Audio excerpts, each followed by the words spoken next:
भारत विभिन्नताओं का देश है। यहाँ पर हर कम्युनिटी के लोग आराम से रह सकते हैं। सबको अपने अपने रिलीजन को फॉलो करने का पूरा फ्रीडम है। यहाँ पर हर प्रांत, हर धर्म के लोग एक साथ शांतिपूर्वक रह सकते हैं। पर ये चीज हमारे समाज के एक हिस्से को समझ ही नहीं आती है। अभी रिसेंट में आपने एक केस सुना होगा, आई लव मोहम्मद वाला। अब यहाँ पर हुआ क्या था?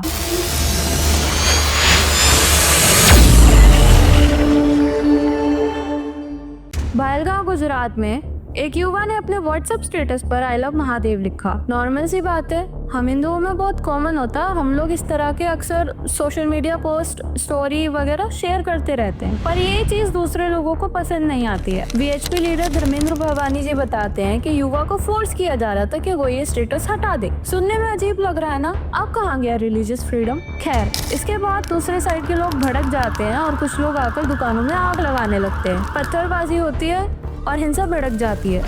वहीं पास में एक गरबे का इवेंट चल रहा होता है, वहाँ पर ये लोग जाते हैं एंड गेस व्हाट, उस जगह को भी पूरा वायलेंस का शिकार बना दिया जाता है। मौके पर पुलिस और फायर ब्रिगेड की टीम पहुंचती है और मामले को शांत कराने की पूरी कोशिश करती है, पर उसी बीच पुलिस और इन लोगों के साथ क्लैश हो जाता है। मौके पर पुलिस और फायर ब्रिगेड की टीम्स पहुंचती हैं, मामले को शांत कराने की कोशिश करती हैं, पर ये लोग पुलिस के साथ भी क्लैश करते हैं। पुलिस पर भी हमला कर देते हैं, 2 पुलिस की गाड़ियां तोड़ देते हैं और पुलिस को टीयर गैस के 5 शेल चलाने पड़ते हैं।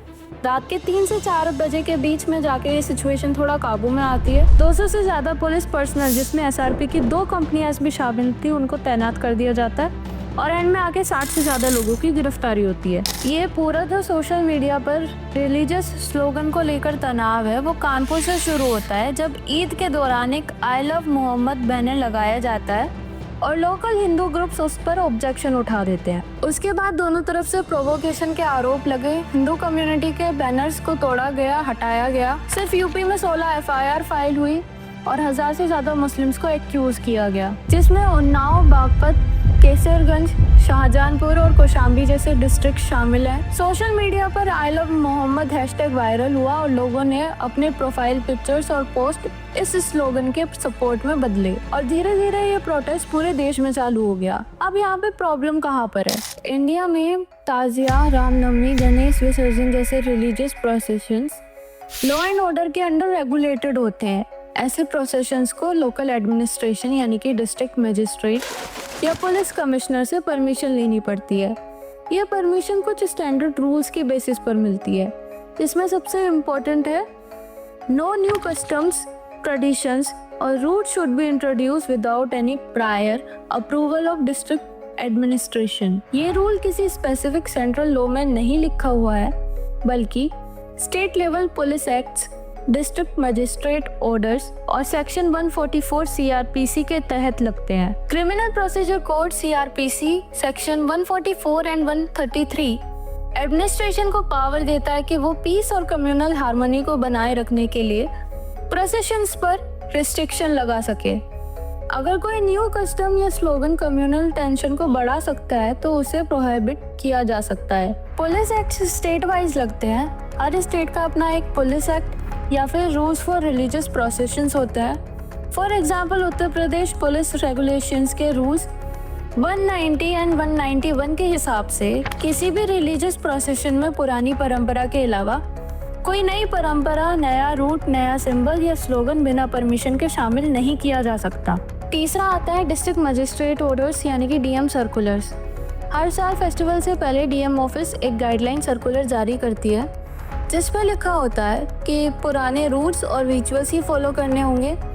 कोई प्रोवोकेटिव स्लोगन्स, लाउड म्यूजिक या न्यू बैनर्स बिना अप्रूवल के नहीं लगा सकते। नए कस्टम से अगर कम्युनल डिस्टर्बेंस का खतरा हो तो परमिशन कैंसिल हो सकती है। अब ये प्रोटेस्ट बरेली, कानपुर, उन्नाव, बाराबांकी, वाराणसी, काशीपुर, महाराजगंज, अहिल्यानगर, गाजियाबाद, जालंधर में फैल गया। अब यहाँ पर एक कॉमन पैटर्न को नोटिस कीजिएगा। पहले एक छोटा सा मोब आएगा अपने बैनर्स को लेकर, फिर धीरे धीरे लोग बढ़ेंगे। जब पुलिस सामने होगी तो पत्थरबाजी और सतन से जुदा के नारेबाजी चलेगी, और जब पुलिस एक्शन लेगी तो उस चीज़ को कैसे पोर्ट्रे किया जाएगा कि हमको रिलीजियस फ्रीडम नहीं है, हमसे हमारा हक छीना जा रहा है, हमें फ्रीडम ऑफ स्पीच नहीं मिल रही है। यहाँ पर फिर एंटी हिंदू और एंटी मोदी नैरेटिव सेट किए जाएंगे। और न्यूज़ में हेडलाइंस क्या आएंगी? अब यहाँ पर यही नरेटिव बढ़ाते हुए एक petition urge to UN to protect Indian Muslims change.org पर स्टार्ट हुई है। पिटीशन में ये हाईलाइट किया गया है कि मुस्लिम्स को सिस्टमेटिकली टारगेट किया जा रहा है, इस्लाम और प्रॉफिट मोहम्मद के अगेंस्ट इंसल्ट्स हो रहे हैं और लॉ एनफोर्समेंट बायस्ड है। पिटीशन में यूएन से इंटरवीन करने और इंडियन मुस्लिम्स के राइट और डिग्निटी को प्रोटेक्ट करने की डिमांड की गई है। अगर यूएन में पील आती है तो फिर इंडिया की इंटरनेशनल इमेज पे नेगेटिव इम्पैक्ट पड़ेगा। यूएन या ग्लोबल ह्यूमन राइट बॉडी का अटेंशन आने से इंडिया की इमेज रिलीजियस टॉलरेंस और माइनॉरिटी प्रोटेक्शन में वीक दिखेगी। मीडिया और ग्लोबल रिपोर्ट्स में इंडिया को रिलीजन बेस्ड डिस्क्रिमिनेशन के कॉन्टेक्स्ट में हाईलाइट किया जा सकता है। यूएन रिकमेंडेशंस और रिपोर्ट से फॉरेन गवर्नमेंट्स और डिप्लोमेट्स इंडिया पर प्रेशर डाल सकते हैं। ये प्रेशर ट्रेड, फॉरेन एड या स्ट्रेटेजिक पार्टनरशिप पे इम्पैक्ट डाल सकता है। ऑपोजिशन पार्टीज या सिविल सोसाइटी ग्रुप्स यूएन के रिपोर्ट्स को डोमेस्टिक पॉलिटिक्स में यूज कर सकते हैं। कम्युनल टेंशन या प्रोटेस्ट को और फ्यूल मिल सकता है अगर इंटरनेशनल अटेंशन दिखाया जाए। गवर्नमेंट और नेशनलिस्ट ग्रुप इसको फॉरेन इंटरफेरेंस या फिर देश की संप्रभुता के खिलाफ देख सकते हैं। ये परसेप्शन इंडिया की इंटरनल पॉलिसी और गवर्नेंस ऑटोनॉमी पर सवाल उठा सकते हैं। अगर यूएन रिपोर्ट रेगुलर बेसिस पर इंडिया में माइनॉरिटी इशू को हाईलाइट करते हैं तो इंडिया को कंटिन्यूअस मॉनिटरिंग और क्रिटिसिज्म फेस करना पड़ सकता है। दिल्ली का एक civil society group citizens for fraternity ने यूपी सीएम योगी आदित्यनाथ को लेटर भेजा है, जिसमें पुलिस एक्सेसेस और आई लव मोहम्मद प्रोटेस्टर्स के अगेंस्ट एक्शन पे कंसर्न रेज किया है।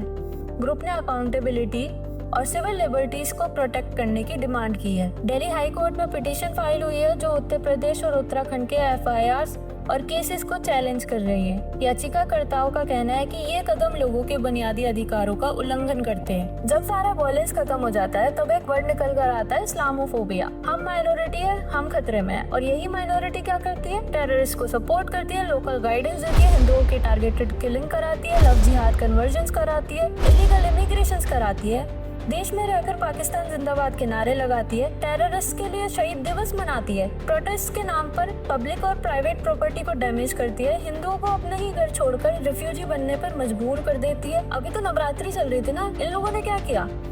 दुर्गा पंडाल जला दिए, माँ दुर्गा की मूर्ति पर पत्थरबाजी करी। ये लोग डांडिया और गरबा खेलने जाते हैं और वहाँ पर जाकर हिंदू लड़कियों को फंसाते हैं। डांडिया और गरबा इवेंट को तो ये लोग ऐसे देखते हैं जैसे डेटिंग इवेंट्स हो। देखिए, एज ए हिंदू हमें कोई प्रॉब्लम नहीं है। आप अपने मोहम्मद साहब से प्यार करते हैं, आप उनके लिए स्लोगन्स लगाना चाहते हैं, आप पोस्टर्स लगाना चाहते हैं, आप पोस्ट डालना चाहते हैं, आप सोशल मीडिया पे ये सब करना चाहते हैं, आप कीजिए, हमें कोई प्रॉब्लम नहीं है। हम रिलीजियस फ्रीडम और फ्रीडम ऑफ स्पीच दोनों की रिस्पेक्ट करते हैं और इस चीज़ में मानते भी हैं। लेकिन जिस तरह से आपका रिलीजियस फ्रीडम है, आपका फ्रीडम ऑफ स्पीच है, वैसे ही हमारा भी है। हम सभी धर्मों की रिस्पेक्ट करते हैं। आप पीसफुली कानून के दायरे में रहिए, आप उसके दायरे में रहकर जो करना चाहते हैं आप वो कीजिए, हमें कोई आपत्ति नहीं है। लेकिन आप इस तरह से किसी को टारगेट नहीं कर सकते। हमारा देश एक डेमोक्रेसी है और कॉन्स्टिट्यूशन से चलता है, हम उसका पालन करते हैं और आपको भी उसका पालन करना होगा। लेकिन अगर आप चाहते हैं कि हम तो दंगे करेंगे, हम तो क्राइम करेंगे, हम तो पत्थरबाजी करेंगे, तो आपके पास ऑप्शन है। हमारे पड़ोसी मुल्क, बेशक आप आराम से वहाँ जाकर बसिए, हमें कोई आपत्ति नहीं है। आप वहाँ जाकर हिजाब पहनिए, आपको जो करना है आप वो कीजिए, हमारा कोई लेना देना नहीं है। लेकिन अगर आप इस देश में रहकर ऐसी हरकतें करेंगे तो ऑब्वियसली आपको कॉन्सिक्वेंसेस भुगतने पड़ेंगे। मैंने लास्ट वीडियो में भी कहा था, इस वीडियो में फिर कह रही हूँ कि मुझे किसी धर्म से, किसी कम्युनिटी से कोई दिक्कत नहीं है। मैं सबकी रिस्पेक्ट करती हूँ। हम हिंदू केवल डेवलपमेंट चाहते हैं, हम पीस चाहते हैं, पर इसका मतलब ये नहीं है कि हम आतंकवाद को बर्दाश्त करेंगे। हम देश के साथ हैं, देश को आगे बढ़ाना चाहते हैं। इसी के साथ दोस्तों फिर मिलेंगे अगले वीडियो में एक नए टॉपिक के साथ। तब तक के लिए जय हिंद।